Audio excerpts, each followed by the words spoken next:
Houston has a particular and pretty much a distinct characteristic that is very similar to that of Panama.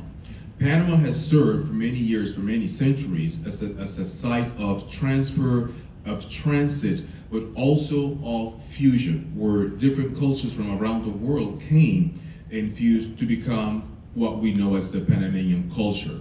The same has happened in Houston. So we had migrations. Number one, we had Houston, of course, Texas was part of Mexico. And then that's why you have Six Flags over Texas. And the reason for that is because Texas, as we know it today, was governed at one point by 6 different flags.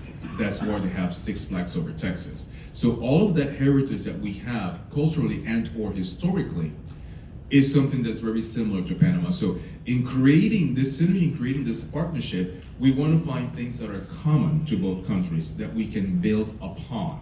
So I'll go to the next slide. So this is the Panama Jazz Festival. So I've used this graphic to illustrate something. Panama has this pretty much world-renowned event that takes place every year. It was launched by Danilo Perez, a Grammy Award-winning Latin jazz artist. And the purpose of this festival is, number one, to present the culture, present music, expose people to different aspects of the culture, and at the same time to educate. So a big component of this event is bringing guest clinicians, artists, to Panama to then present classes and give classes to younger people in Panama. So therefore, building the country in an artistic and cultural way. Houston has a jazz festival that has been sometimes happening, then it doesn't happen.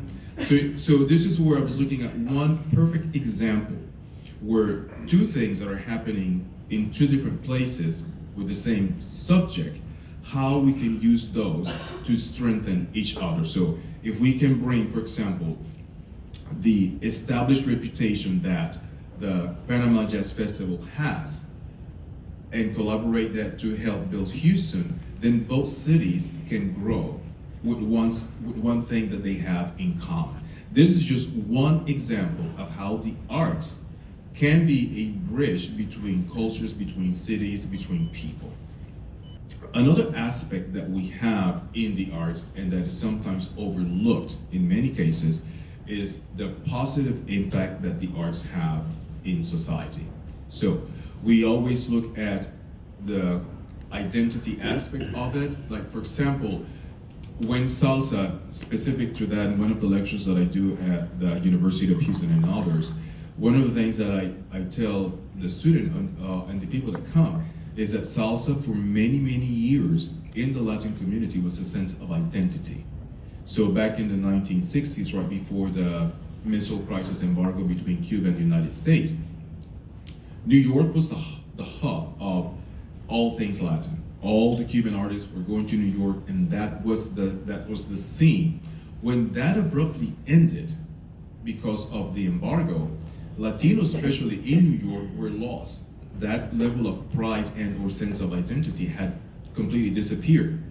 That's where salsa began to grow, and the music they began to play with what they already knew, which was primarily son cubano, and then salsa became. So that's another talk. But in just a few seconds, that history helped to create something that culturally was the identity that Latinos had for many years until today.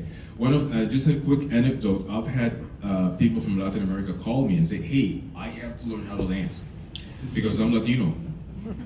And there's an expectation when you say, "I am Latin," that people first ask you, "Do you salsa?" That is when it comes to dance, it is, "Do you salsa?" And I've had people go, "Hey, I need to dance because my girl is gonna leave me." That happens too. Makes sense? There was one quick one that I saw. I was at this place many years ago, and this very built, handsome-looking guy was standing the whole night. His girlfriend was like a model, and she just kept moving. So when I was going to the restroom, he goes, "Hey, can I ask you for a favor?" I was like, "Sure." He goes, "Can you dance with my girl?" And I was like, "I need to pee." Because I'm thinking, this guy may want to start a fight. I thought he was just really trying to, to create something. I said, "No, I really need to use the bathroom." So I just ignored him when I came out, and then he again flagged me down, and he was like, and I was saying to my friends that I was like, hey girls, I don't really know what this guy wants, but just, be on the lookout for me, for my safety. So finally, I did go and I danced with her. She was unbelievable. I was like, wow. The next time I saw her, I did not see him. And him, the other guy, could dance. So I was like, oh, okay, so that makes perfect sense. Okay, so if I go to the next slide, one of the other aspects that is sometimes overlooked and or ignored is the element of the economics behind the arts. So cities like New York, cities like San Francisco and Chicago have an incredible source of income that comes from artistic or arts tourism. This is a graphic that I got from the NEA, the National Endowment of the Arts, that shows, for example, just to give you some numbers of what happens. One thing I would say about Houston, that Houston has been growing. I've been here since 1995.